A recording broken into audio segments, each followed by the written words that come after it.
प्रोन्नति में आरक्षण। पहला पॉइंट, आरंभिक रूप में संविधान में प्रोन्नति में आरक्षण का कोई प्रावधान नहीं था। आरंभिक रूप में संविधान में प्रोन्नति आरक्षण में प्रोन्नति, रिजर्वेशन प्रमोशन, आरक्षण में प्रोन्नति का कोई विचार नहीं था, कोई प्रावधान नहीं था, लेकिन इसे विभिन्न नीतियों के माध्यम से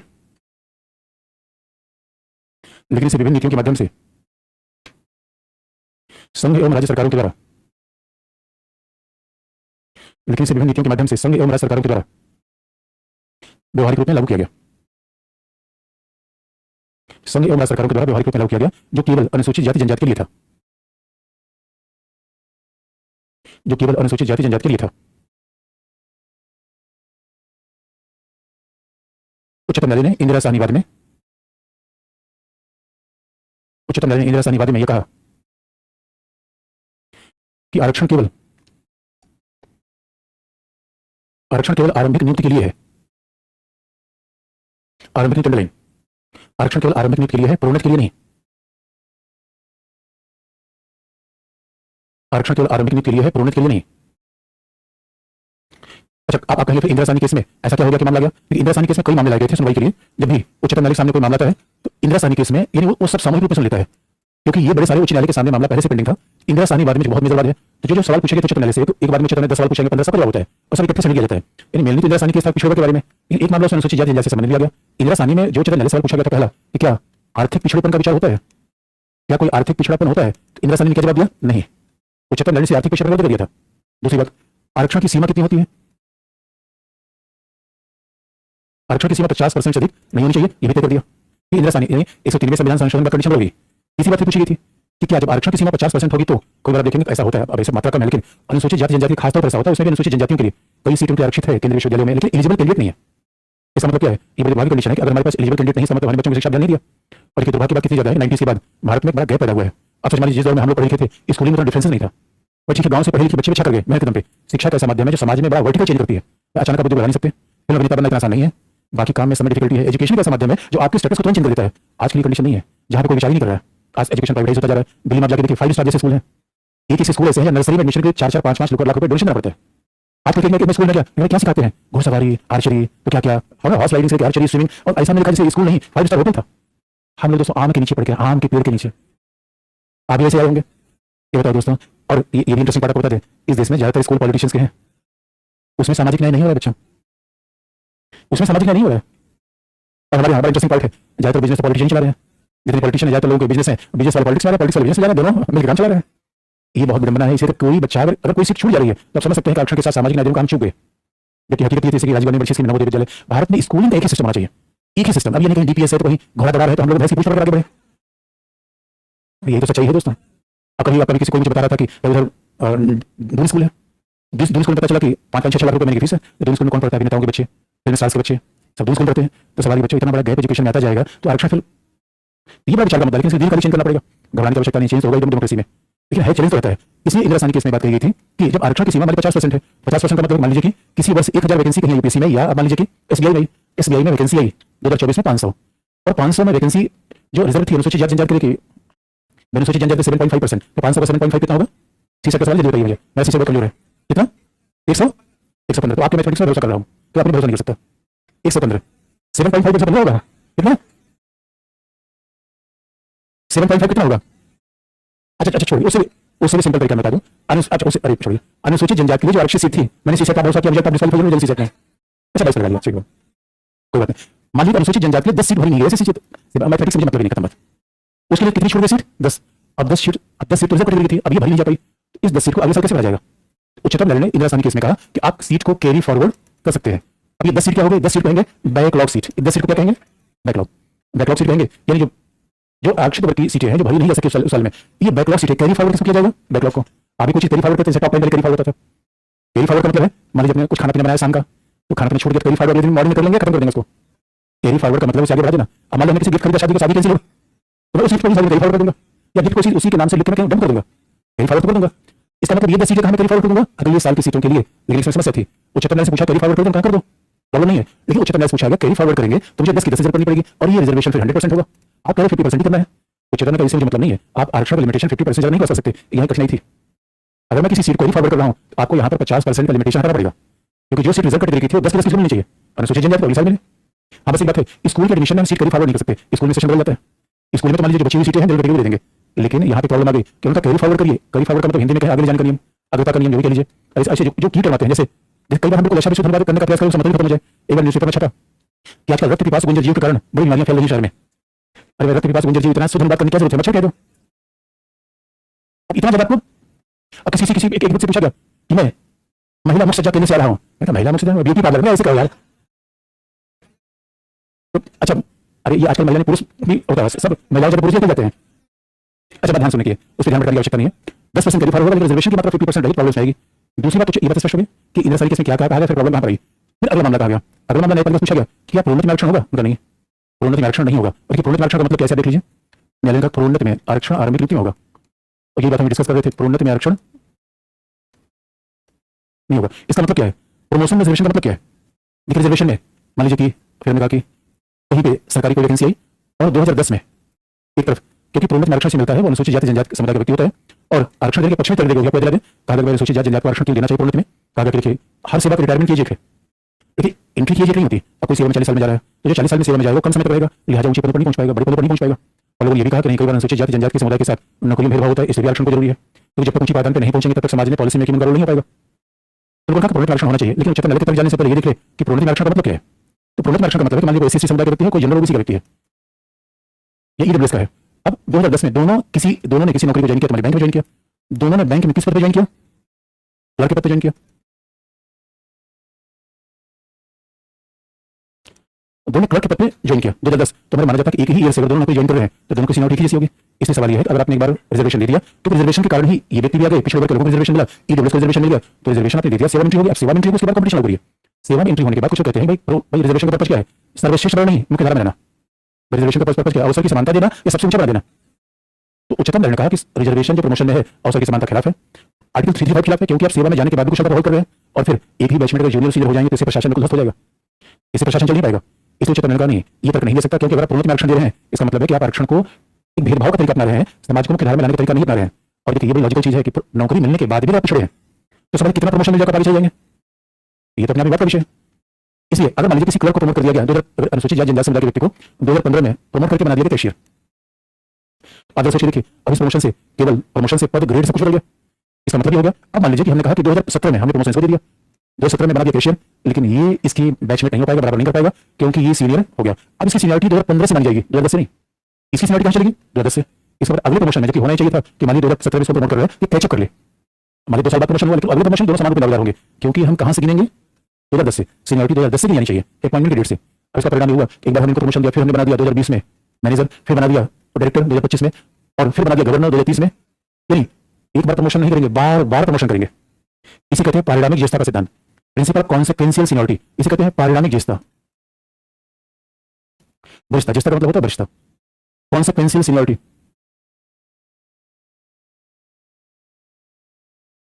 पारिणामिक वरिष्ठता, पारिणामिक ज्येष्ठता, इसका मतलब है एक बार प्रमोशन करेंगे क्या करेंगे, बार बार करेंगे। उच्चतम न्यायालय रद्द कर दिया, उच्चतम न्यायालय का नहीं, ये तरीका ठीक नहीं है। इसका मतलब एक ही बैच यूपी में जबरदस्त इंटरेस्टिंग मामला उच्चतम न्यायालय में था, 2 जूनियर इंजीनियर थे, एक ही पद पर ज्वाइन किया था, एक व्यक्ति जो आरक्षित वर्ग का था वो चीफ इंजीनियर बन गया, जो यूपी का सबसे बड़ा पद होता है, और दूसरा जेई के रूप में ही पड़ा हुआ था, उसका हमारे साथ भेदभाव हुआ। इसका मतलब है अब सवाल एक भेदभाव खत्म करने के लिए दूसरा भेदभाव करें, तो विवाद इस पे हुआ, और इसलिए आप देखेंगे कि ये भी पूरा पॉलिटिकल मामला बन गया। तो जब उच्चतम न्यायालय ने कह दिया कि अब प्रोन्नति में आरक्षण नहीं होगा, इसका मतलब है सरकार के द्वारा दिया गया आरक्षण खत्म हो गया। तो सरकार के द्वारा दिया गया आरक्षण खत्म हो गया, इस समय कौन सा था जहां जाति पॉलिटिक्स साबित थी, अब सबको पिछड़ी जाति अनुसूचित जाति जनजाति का समर्थन चाहिए, हर वर्ग वाला कर रहा था। इसलिए 95 में अब इंदिरा साहनी वाले के निर्णय को परिवर्तित करने के लिए संशोधन होना आवश्यक था और संशोधन किया गया।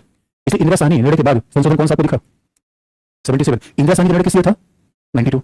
इंदिरा साहनी निर्णय किस लिए दिया गया, 92। इस 92 के निर्णय को परिणाम दिया। एक ही तरीका है, अगर हम यानी न्यायपालिका के निर्णय को बदलना चाहते हैं, हमारे पास क्या आएगा, संविधान संशोधन। बात लिख लीजिए।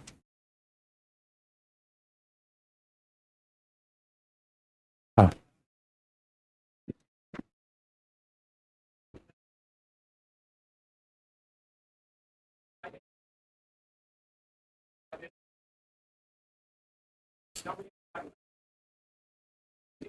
देखिए, हाँ अब ये आरक्षण के अंदर आरक्षण कहीं दिया है, राज्य ने खुद दिया है इसने।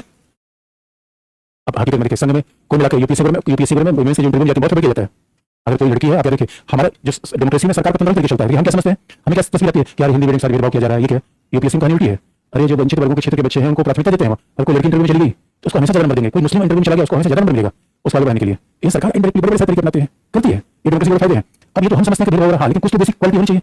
अब ये नहीं कि हम जाति के आधार पर लिंग के आधार पर क्लीन कर दें, बात तो नहीं बन पाएगी। तो थोड़ा सा तो आपको आगे आना पड़ेगा, बाकी सरकार आपको उठा देती है। हमें लोग परसेप्शन नहीं होता नहीं भेदभाव होता है, ऐसा एकदम नहीं होता, उल्टा। क्योंकि आप देखिए हमारे यहाँ लोग होने चाहिए हर समुदाय से, तभी कल्याण होगा। सरकारी स्कीम चलाएगी, सरकार कल्याण की योजना चलाएगी, और हर समुदाय के अधिकारी नहीं होंगे तो इस बात को समझ नहीं पाएंगे। अब मान लीजिए किसी स्टेट में नागालैंड में सारे अधिकारी अगर चले जाएंगे यूपी बिहार से, तो नागालैंड की समस्या नहीं हो पाएगी, वहां के लोगों चाहिए। इसीलिए हमारा यूपीएससी क्या करता है, इसको बहुत जबरदस्त तरीके से इम्प्लीमेंट करता है।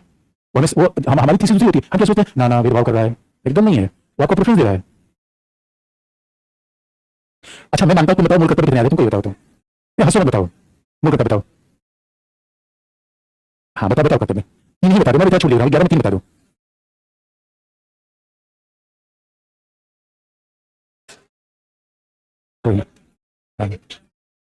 हाँ बहुत अच्छी बात है, ऐसे मूल कर्तव्य बैठ जाओ। अगली बार 11 पूछूंगा मैं। अरे मेरे बच्चों सवाल ये पूछते हो जिसका जवाब ही नहीं है, जहर देते हो कहते हो पीना होगा। अरे जो सवाल आप जानते हो आप ऐसे सवाल उठाते हो जो अंतहीन है। हमारा प्रोफेसर तरीका क्या होना चाहिए, बातें रखो, हमारे लिए एक मिनट का टाइम होता है। हमें ऐसे सवाल हमारे जहन में आने नहीं चाहिए, हमें केवल सिलेबस क्वेश्चन पर दिखना चाहिए, सिलेबस क्वेश्चन पेपर, बाकी कोई भी नहीं दिखना चाहिए। और आपको समाज की समस्या दिख रही है, महिलाओं से ऐसा नहीं, तुम्हारे साथ ऐसा हो जाएगा, और मुझे तुम्हारे साथ हो रहा है। अरे मेरे बच्चे अपने पर ध्यान दो, किस पे ध्यान दो। गौतम बुद्ध को ज्ञान प्राप्त हुआ, उनसे पूछा गया ज्ञान क्या है, उनका आत्मदीपो भव, अपनी कमियां दूर करो। अभी अभी यही प्रोफेसर, बस इतना ही देखो जितना हमारे एग्जाम की जरूरी है, उसके बाद दुनिया में तमाम प्रॉब्लम है, इसे तुमको ये ज्यादा प्रॉब्लम करोगे। लिख लो मेरे पुत्र, पहली बार क्लास में आए मेरे पुत्र। अच्छा पहली बार जोश में आ गया, सवाल पूछ रहे हो, बताओ बताओ पूछो, क्या क्या रेलिवेंट है। अरे हर सवाल रेलिवेंट ही होता है हमारे हिसाब से, तुम्हारे हिसाब से रेलिवेंट वो सवाल है जो एग्जाम में पूछा, और यही बस यही गेट है। आप हर तरफ देखते हैं, लेकिन प्राथमिकता होनी चाहिए, बस एक ही तरफ देखना है। इधर भी देख रहे हो, उधर भी देख रहे हो, एक पिछवाड़ी 5 छेद रखो तो पिछवाड़ी दूर तक जाएगी, एक छेद दूर तक जाएगी। अब पूछो बच्चे पूछो, बच्चे में नाराज होगा, मैं जवाब नहीं पूछूं, तो शांति से तेजी से बोलो, तेजी से तेजी से। ऑब्वियसली मिलता ही है। हाँ तीसरे चित्र मैंने कहा धनिक है, तीसरे कहा और कुछ पूछना है, और आगे आगे पूछना, बस यही भावना पर नियंत्रण लगाने के। कितने बच्चे हैं वो कम सवाल पूछते, सबसे अच्छी लड़कियां देखो, इसलिए आजकल लड़कियों का सक्सेस रेट ज्यादा बढ़ा है। लड़कियों खास बात है पेशेंट बहुत होता है, काम से काम करती है, कोई कम सवाल नहीं पूछती। वही सवाल पूछने का होता है, अगर कुछ समझ नहीं आया या सब कुछ समझ आ गया तो मैं दूसरी कंडीशन मानता हूँ, सब कुछ समझ आता है। ये सीखो यहाँ से, ये जितने लोग बैठे हुए हैं। अच्छा ये भी तरीका बता दूं मैं, अच्छा कई बार देखो बच्चे क्या सोचते होंगे कि जो ज्यादा सवाल पूछता है बच्चे सर उसको बहुत अच्छा मानेंगे, कभी भी नहीं मानता सर। हमारा एग्जाम लिखने का है, सवाल पूछने का नहीं है। और ये भी इंटरेस्टिंग बात मैं बता दूं, ये बहुत इंटरेस्टिंग बात बता दूं, आज तक हो सकता है अपवाद ही वैसा क्लास में जिन बच्चों को सिलेक्शन हुआ कोई सवाल नहीं पूछा। सवाल एक मतलब सच बता रहा हूँ, आज तक इतिहास में जिन बच्चों ने पढ़ाया, जिन बच्चों को क्या कहते कौन में कहीं बैठे रहते थे, इधर बैठे थे, क्लास के बाद मुझे पता चलता था शायद अपने काम से सवाल पूछ के कुछ काम आगे कुछ कर लिए। क्लास में प्रेजेंस आपको पता नहीं चलनी चाहिए, काम निकाल के धीरे से इसे सवाल में कुछ लोग देखें मुझे, ये नहीं होना चाहिए। रिजल्ट निकलेगा आप नहीं पूरी दुनिया देखेगी। अच्छा एक इंटरेस्टिंग कहानी पता नहीं, सिलेक्टेड नॉन सिलेक्टेड स्टूडेंट कितना फर्क होता है। मेरे स्टूडेंट है आईएएस में, बड़ी इंटरेस्टिंग कहानी बताइए। तो एमपी में आईएएस में तो कितनी सीखने की बात है, देखिए कि कैसे बच्चे सीखते हैं, छोटे बच्चे। अच्छा मैं कुछ कहूँगा बच्चे नाराज, जवाब नहीं देना चाहते, जिज्ञासा है, अरे जिज्ञासा बहुत सारी तुम्हारी, वो जो चार जन्म नहीं होगी, जिज्ञासा नहीं, काम की बात। देखिए सेल्स मैनेजर कैसे काम करता है, इतना टारगेट है, इतना सामान बेच रहा है, ये प्रोफेशनल तरीका है। इतना टारगेट है, इतना सामान बेच रहा है, सेल्स मैनेजर काम करता है, इंजीनियर से काम करता है, वो भावनात्मक नहीं होता, हमें मतलब नहीं समस्या से। अब सेल्स मैन जाने तो तमाम समस्या लोग मतलब उसको टारगेट दिखा है, इतना दिन में सामान बेचना है। इसलिए इंटरेस्टिंग कहानी मैं बताऊँ, रियल स्टोरी है, कभी यूट्यूब पर साझा किया था इस बात को मेरे साथ।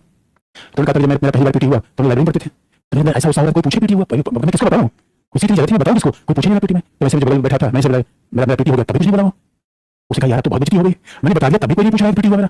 तो बाद में 2-3 दिन बाद पता चला उसके बगल में बैठा था पहले से आईपीएस है। उसके बाद उनका लाइफ में एक लेसन मैंने सीखा कि जब तक सिलेक्शन ना हो जाए किसी को बताने जरूरत नहीं है। घर वालों को मैं बताना पीटी पास हो गया, घर वाले लड्डू भेज सच सही पास हो गया एग्जाम, और बाद में मेंस रिजल्ट बताओगे तो किसी को वो 3 से एग्जाम जानते नहीं, जब मेरा पास हो गया तो उनके एग्जाम एक ही मतलब है 10th पास हो गया, 10th का पहले सही हुआ था, उनको ये फार्मूला 10th पास हो गया, बताने जरूरत नहीं है, दबाव मत लेना। बताओ पहले पीटी पास नहीं हो, चालू फोन आएगा आईएएस बन गए, लो अभी दरवाजे पर गए नहीं, कह फेरे पड़ गए। मेरे बच्चों लिख लो, लिख लीजिए, मैं बार बार समझाता हूँ कि भावनात्मक मत बनो। लिख लो मेरे बच्चों, क्या लिखा आपने, क्या लिखा आपने, क्या हाँ ठीक है, आगे लिखिए, अगला पॉइंट लिखिए, अगला पॉइंट। इंदिरा साहनीवाद में उच्चतम न्यायालय के निर्णय के बाद, इंदिरा साहनीवाद में उच्चतम न्यायालय के निर्णय के बाद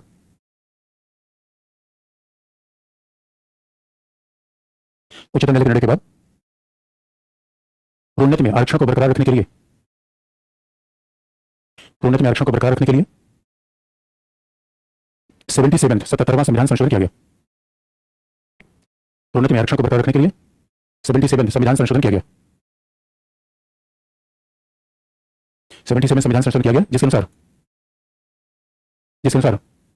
अनुसूचित जाति जनजाति के व्यक्तियों को प्रोन्नति में आरक्षण मिलता रहेगा। अनुसूचित जाति जनजाति के व्यक्तियों को प्रोन्नति में आरक्षण मिलता रहेगा। ब्रैकेट में article 16 clause 4 sub clause A लिखा हुआ है। Article 16 clause 4 sub clause A 85वें संविधान संशोधन से 85 85वें इसके द्वारा 85 85वें संविधान संशोधन से इसी अनुच्छेद में 85वें संविधान संशोधन से इसी अनुच्छेद में प्रोन्नति में आरक्षण के साथ इसी 85वें संविधान संशोधन से इसी अनुच्छेद में प्रोन्नति में आरक्षण के साथ पारिणामिक वरिष्ठता, जो भी बताया था आपको, पारिणामिक वरिष्ठता का विचार भी जोड़ दिया गया। 85वें संविधान संशोधन इसी अनुच्छेद का मतलब है आर्टिकल 16 क्लॉज 4 है। इसी अनुच्छेद में पारिणामिक वरिष्ठता शब्द भी जोड़ दिया गया। इस अनुच्छेद में पारिणामिक वरिष्ठता शब्द भी जोड़ दिया गया। पारिणामिक वरिष्ठता शब्द भी जोड़ दिया गया।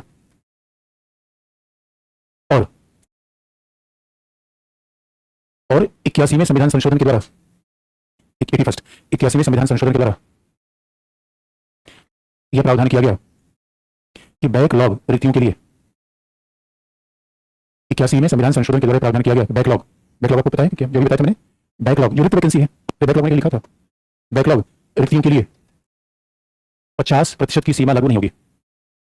बैकलॉग रिक्तियों के लिए 50% की सीमा लागू नहीं होगी, अतः इसे 100% आरक्षित किया जा सकता है। 100%, अतः इसे 100% आरक्षित किया जा सकता है। इसे 100% आरक्षित किया जा सकता है। Article 16 clause 4 sub clause B, ये लिखा भी हुआ है आपके सामने, article 16 clause 4 sub clause B. बात कैसे देखिए, 77 81st अमेंडमेंट क्यों आया? मंडल आयोग के मंडल इंदिरा साहनीवाल के निर्णय के बाद या मंडलवाद के निर्णय के बाद। अगर उच्चतम न्यायालय मंडलवाद का निर्णय न देता तो 77 और 81st अमेंडमेंट ना था। अच्छा, एक मामला और भी था, एक मामला और भी था जो इसकी हम चर्चा कम करते हैं। 76 अमेंडमेंट भी मंडल आयोग का मंडलवाद का परिणाम था।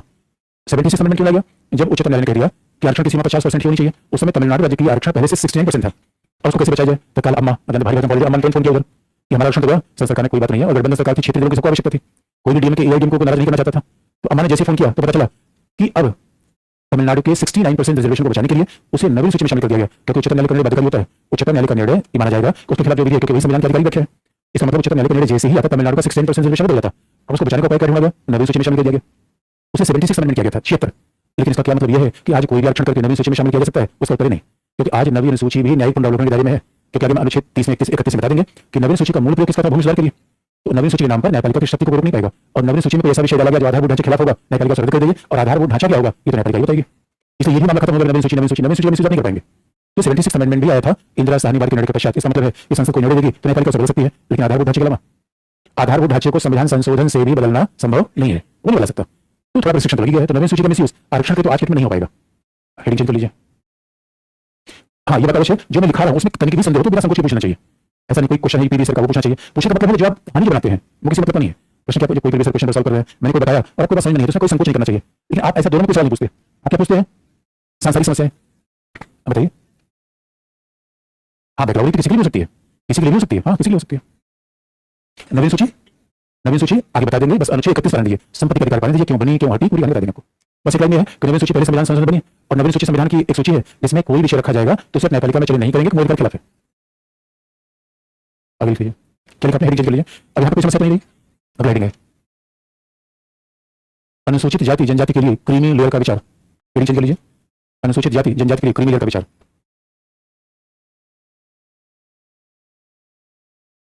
क्रीमी लेयर का विचार हेडिंग है, अनुसूचित जाति जनजाति के लिए क्रीमी लेयर का विचार, ये हेडिंग है। अच्छा, इसमें एक अमेंडमेंट हमने आपको नहीं बताया, 80 सेकंड 77 हो गया, 81 85 हो गया, और लेकिन मानिए ये संविधान संशोधन उतने महत्वपूर्ण नहीं है, कहने का मतलब बताते कोई टॉपिक बता दिया, लेकिन उतने महत्व है। हर चीज की प्राथमिकता होती है, पहली प्राथमिकता क्या, दूसरी तीसरी, तो पहली प्राथमिकता की बार-बार रिवाइज करते हैं। ये हम इसको तीसरी बार एक बार में देख लिया, ठीक है, बेसिक बात याद हो गई। 82 में क्यों किया गया था? 82 में आर्टिकल चेंज नहीं किया गया, 82 में संविधान संशोधन ये किया गया। देखिए हमारे बड़ी इंटरेस्टिंग प्रॉब्लम आती थी, अनुसूचित जाति जनजाति मान लीजिए कोई एडमिशन लेना है या कहीं एग्जाम है तो वो कर दिया जाता था, वो है कि मिनिमम मार्क्स बना देते थे। इस मिनिमम कट ऑफ से कोई नीचे आ गया तो वो एग्जाम में क्वालीफाई नहीं कर पाएगा, उस बात को हटाना जरूरी था। इसलिए 82वें संविधान संशोधन से कर दिया गया कि अनुसूचित जाति जनजाति का व्यक्ति अगर कट ऑफ से नीचे भी कितने भी अंक लाता है तो उसको आरक्षण का फायदा मिलेगा। ये सेकंड अमेंडमेंट था। तो अनुसूचित जाति जनजाति का कोई कट ऑफ नहीं कर सकते, इस आधार पर अपन को रिक्रूटमेंट ही नहीं करे। लिख लीजिए, क्या लिखा आपने?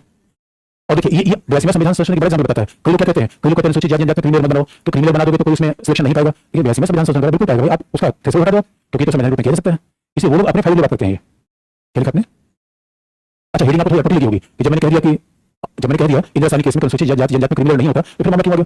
लेकिन आप जानते हैं बात तो हमेशा होता रहता है, समय होता है, और उच्चतम न्यायालय अपने ही निर्णय को चेंज करता रहता है। उच्च संवैधानिक जीवन दस्तावेज है, पुलिस के साथ संविधान के मायने बदल जाएंगे, तो संविधान के मायने बदले। लीजिए पहला पॉइंट, पहला एम नागराजन बाद में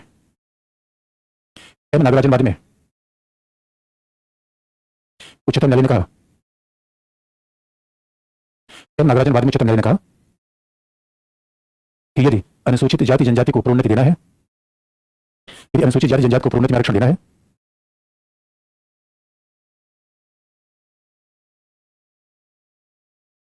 यदि अनुसूचित जाति जनजाति को प्रोन्नति में आरक्षण देना है, तो निम्नलिखित 3 मानकों को पूर्ण करना आवश्यक है। यदि अनुसूचित जाति जनजाति को प्रोन्नति में आरक्षण देना है, तो निम्नलिखित 3 मानकों को पूर्ण करना आवश्यक है। पहला कि वे पिछड़े हैं, दूसरा सेवाओं की कुशलता प्रभावित नहीं होगी। पहला वे पिछड़े हैं, दूसरा सेवाओं की कुशलता प्रभावित नहीं होगी, और तीसरा इनका प्रतिनिधित्व अपर्याप्त है। वे पिछड़े हैं, दूसरा सेवाओं की कुशलता प्रभावित नहीं होगी, तीसरा इनका प्रतिनिधित्व अपर्याप्त है। यानी आर्टिकल 60 में जो बातें लिखी थी वो दोहरा दी गई। अगर प्रभाव से यद्यपि इस वादे में न्यायपालिका ने 77वें संविधान संशोधन को संवैधानिक कहा।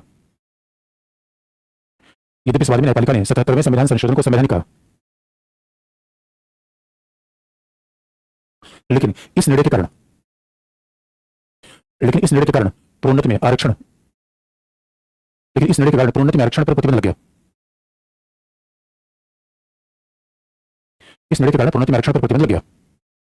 यही मुद्दा पुनः उच्चतम न्यायालय ने जर्नैल सिंह वादे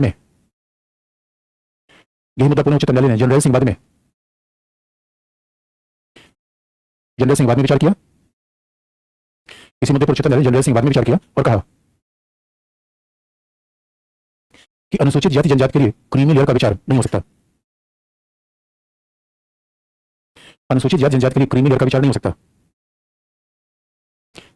क्योंकि उनमें विभाजन करना संभव नहीं है, क्योंकि उनके बीच वर्गीकरण करना संभव नहीं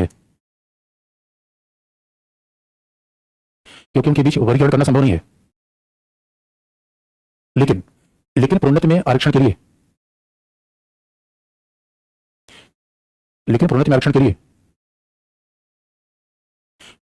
लिए राज्यों को कोई आंकड़ा अथवा डेटा जुटाने की आवश्यकता नहीं है। प्रोन्नति में आरक्षण के लिए राज्यों को आंकड़ा अथवा डेटा जुटाने की आवश्यकता नहीं है। और ईवी चिनैया वाद में उच्चतम न्यायालय ने कहा कि अनुसूचित जाति जनजाति के भीतर कोई वर्गीकरण संभव नहीं है। ईवी चिनैया वाद में यह कहा गया कि अनुसूचित जाति जनजाति के भीतर कोई वर्गीकरण संभव नहीं है। लेकिन फिर देखिए, आप लगता है एक ही बात सांप सीढ़ी पर घूम रही है। अब आप देखिए, अब मामला कहां गया? पंजाब ने क्या किया? अनुसूचित जाति में कुछ वर्गीकरण कर दिया और पंजाब विधानसभा ने कहा अब हम उनको आरक्षण देंगे। मामला उच्चतम न्यायालय पहुंच गया और उच्चतम न्यायालय का यह ऑब्जर्वेशन था कि आने वाले समय में चिनैया बदलने जा रहा है, तैयार रहिए, यही करंट घटना रहेगी केवल।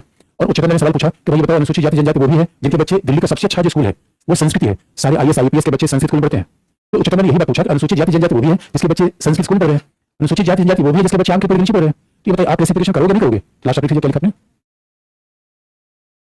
संभव SC ST के बीच वर्गीकरण संभव नहीं है, लेकिन पंजाब सरकार के द्वारा अनुसूचित जाति जनजातियों के आरक्षण के लिए इनमें वर्गीकरण का प्रयास किया। पंजाब सरकार ने अनुसूचित जाति जनजाति के आरक्षण के लिए इनमें वर्गीकरण का प्रयास किया, जिस पर निर्णय उच्चतम न्यायालय में लंबित है। और भविष्य में यह पूरी संभावना है कि अनुसूचित जाति जनजाति के लिए भी क्रीमी लेयर का विचार लागू होगा, क्योंकि भविष्य में पूरी संभावना है कि अनुसूचित जाति जनजाति के क्रीमी लेयर का विचार लागू होगा, क्योंकि जैसे ही अनुसूचित जाति जनजाति के भीतर वर्गीकरण किया जाएगा, जैसे ही अनुसूचित जाति जनजाति के भीतर वर्गीकरण किया जाएगा, क्रीमिलियर स्वाभाविक रूप में लागू हो जाएगा। जैसे अनुसूचित जाति जनजाति के भीतर वर्गीकरण का प्रयास किया जाएगा, क्रीमिलियर स्वाभाविक रूप में लागू हो जाएगा। आप देखिए, ये दो काम भविष्य एकदम होने जा रहे हैं। चिड़िया केस को चेंज किया जाएगा, यही करंट अफेयर रहेगा। चिड़िया केस को चेंज होना ही होना है, और आने वाले समय में सदन में क्या हो सकता है, रोहिणी कमीशन की बात लागू की जाए। बाकी करंट अफेयर क्या होगा, महाराष्ट्र में चलता रहेगा। तो 80% रिजर्वेशन न्यायपालिका एक्सेप्ट करेगी, इसमें डाउट है। और आप देखेंगे महाराष्ट्र में कमाल काम किया गया। अब मराठा अगर चूंकि पिछड़ी जाति में अग्री है, तो उसको कुणबी जाति सर्टिफिकेट देखें, उधर आरक्षण दे रहे हैं, तो वो जाति करके हमको तो पूरा ये विवाद बना रहेगा। निष्कर्ष आप लिख लो। अच्छा, बैग बंद कर लिया। चलो मेरे बच्चों, आज के लिए इतना है, जाओ। निष्कर्ष अब समझिए क्या हो गया। आज के लिए इतना है क्या? चिट्ठी लिखा है।